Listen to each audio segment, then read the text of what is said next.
Assalamualaikum warahmatullahi wabarakatuh. Bertemu lagi dengan saya di channel YouTube saya. Hari ini kita akan membahas bab kalam. Tapi sebelum membahas bab kalam, saya ingin membuat sebuah kalimat dulu dari bahasa Indonesia. Contoh, Zaid telah berdiri. Nah, ini adalah kalimat dalam bahasa Indonesia. Kalimat ini terdiri dari beberapa kata, yaitu yang pertama kata Zaid yang merupakan nama, yang kedua telah berdiri. Nah, ini adalah kata bentuk pekerjaan atau kata kerja. Bahasa Arab juga demikian, dia memiliki susunan kalimat yang terbentuk dari beberapa kata. Hanya saja antara sebutan kalimat yang ada di dalam bahasa Indonesia dan juga yang ada di dalam bahasa Arab itu berbeda. Kalau bahasa Indonesia disebut kalimat, maka bahasa Arab disebut kalam. Sedangkan bahasa Indonesia, kalimat terdiri dari beberapa kata, tapi bahasa Arab, kalam terdiri dari beberapa kalimah. Bukan kalimat, tapi kalimah. Nah, itulah yang akan kita bahas pada bab kalam ini. Di dalam kitab-kitab Nahwu, definisi daripada kalam adalah lafaz yang tersusun, berfaedah dan juga berbahasa Arab. Itu definisi secara sederhana yang tertuang di dalam kitab-kitab Nahwu. Dari sini kemudian kita bisa mengetahui bahwasannya kalam itu terdiri dari 4 poin dasar sehingga bisa disebut menjadi kalam. Yang pertama berlafaz, yang kedua tersusun, yang ketiga berfaedah, yang keempat berbahasa Arab. Jika salah satu dari yang 4 ini hilang, maka itu tidak disebut kalam. Contoh yang terdapat 4 hal ini terdapat di dalam contoh itu adalah contoh koma Zaidun. Nah, koma Zaidun ini artinya telah berdiri Zaid. Sekarang kita uraikan. Yang pertama adalah lafaz koma Zaidun. Nah, jika kita suarakan, jika kita lafadzkan, maka itu berarti kita telah menyuarakan lafaz Zaid ini. Berarti syarat yang pertama telah terpenuhi, yaitu berlafaz. Jika kita ucapkan, dia telah terlafadzkan, itu artinya syarat yang pertama telah terpenuhi. Syarat yang kedua tersusun. Contoh koma Zaidun ini terdiri dari 2 kalimat. Yang pertama koma, yang kedua Zaidun. Itu artinya syarat yang kedua atau poin yang kedua telah terpenuhi. Yang berikutnya berfaedah. Maksudnya berfaedah adalah ketika orang lain mendengar perkataan kita, dia sudah paham dengan apa yang kita katakan. Tidak ada lagi sesuatu yang membuat dia tidak mengerti. Pada contoh ini, koma Zaidun artinya adalah telah berdiri Zaid. Kenapa kemudian disebut kalam? Karena ketika kita telah menyebutkan telah berdiri Zaid, Zaid telah berdiri, orang itu telah paham bahwasanya kita menyebutkan, memberitahu kepada dia bahwa Zaid itu berdiri.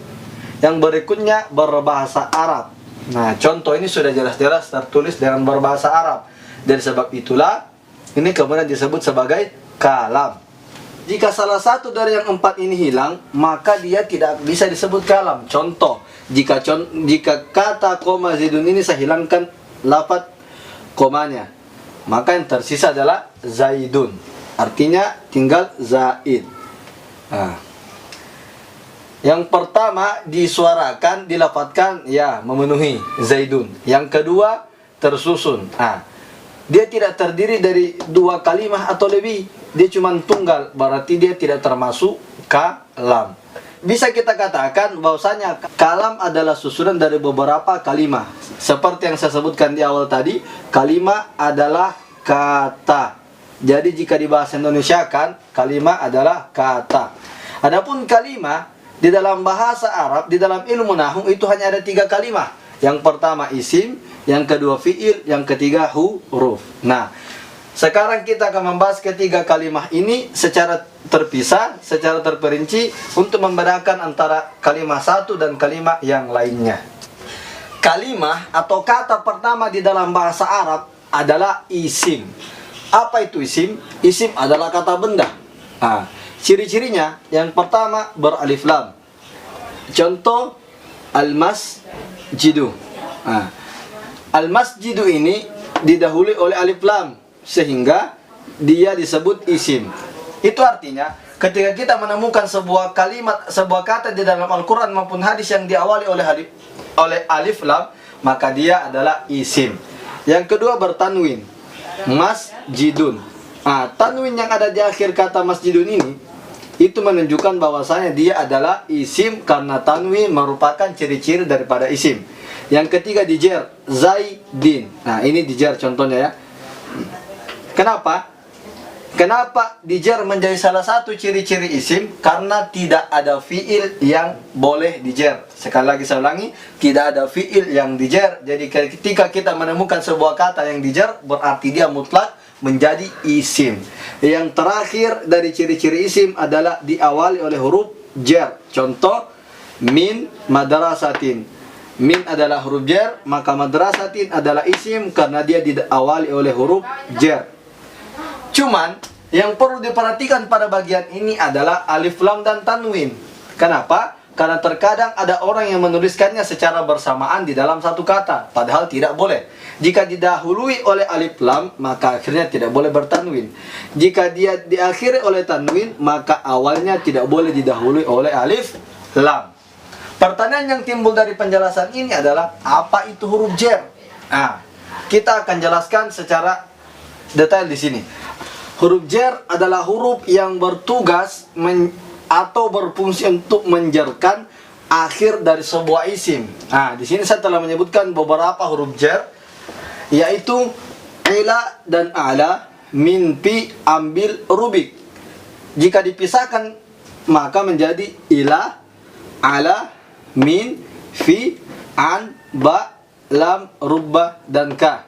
Saya ulangi, ila dan ala, mimpi, ambil, rubik. Dipisahkan menjadi ila, ala, min, fi, an, ba, lam, rubba, dan ka. Kita berikan contohnya supaya lebih mudah dimengerti. Contoh fi. Fi kolbin. Kata kolbin ini dijer karena didahului oleh huruf jer.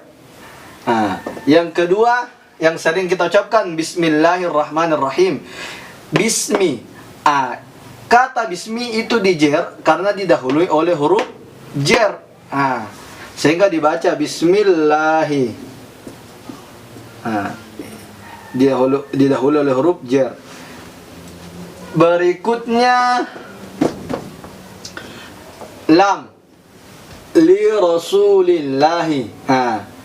Li rasuli. Rasuli dijer karena di depannya ada huruf lam yang merupakan huruf jer. Terakhir adalah kal badri. Ka adalah huruf jer, al badri adalah isim yang dijer. Isim yang dijer disebut majrur. Sebagai catatan tambahan, semua isim yang dijer di sini pada contoh ini disebut majrur, sehingga ketika kita menemukan bentuk seperti ini, huruf jer dan isim yang dijer disebut jer majrur. Jer adalah huruf jernya, majrur adalah isim yang dijer. Berikutnya adalah fi'il. Apa itu fi'il? Fi'il adalah kata kerja. Ciri-cirinya diawali oleh kode, sin, dan saufa. Di sini saya telah meneruskan contohnya. Yang pertama untuk kode. Contohnya adalah kode qomatis sholah yang sering kita dengarkan. Maka karena ini qomat didahului oleh kode, berarti dia adalah fi'il. Yang kedua sin. Contohnya terdapat di dalam Al-Quran juz kedua ayat paling pertama. Sayakulus sufaha'u. Itu yakulu didahului oleh sin. Berarti yakulu ini adalah fi'il. Yang ketiga saufa. Contohnya terdapat di dalam Al-Quran juz 30 surat At-Takasur. Kalla saufa ta'lamun. Saufa ta'lamun. Ta'lamun didahului oleh kata saufa.